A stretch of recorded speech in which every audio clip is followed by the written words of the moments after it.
If you ever played with toy spaceships as a child, or considered a career inspired by Star Trek or Firefly, and I never thought I'd use those two titles together in a sentence, then you probably had dreams of commanding a powerful vessel into vast galaxies and taking on dangerous missions.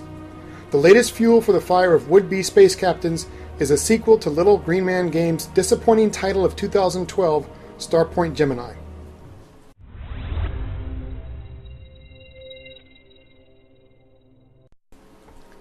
The original Starpoint Gemini was given many poor reviews which criticized the game's lack of depth and the unbalanced mishmash of playstyles which failed to live up to fans of any of the attempted genres. Sadly, the alpha build of Starpoint Gemini 2 suggests that Little Green Man Games has not learned much from their past performances. There are some improvements here, however. Graphics are cleaner and crisper, effects are a bit more dazzling, and the interface has a bit more character. Voice acting is still harsh on the ears. For example, your onboard ship computer sounds like my 9th grade math teacher.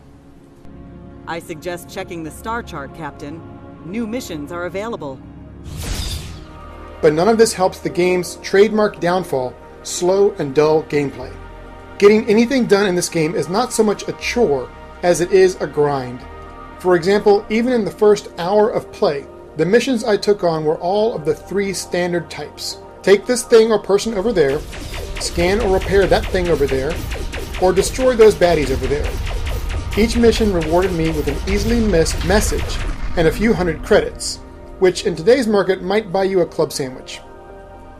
And there's nothing obvious or user-friendly here. Controls take a little getting used to. Docking was never explained. Bad guys can be targeted while still minutes away from your firing range, making battles seem to last forever. And leveling your character or upgrading your ship is insanely expensive and does not yield any noticeable improvements. The lack of any plot or main quest line means that once you start a new game, you are tossed out into the black with a ship and some gear and nothing else. Oh, but to keep you company, the developers threw in a tedious screenshot with text tutorial that keeps popping up whenever you do something for the first time. But in all fairness, you will need to read those painful tutorials if you want to figure anything out.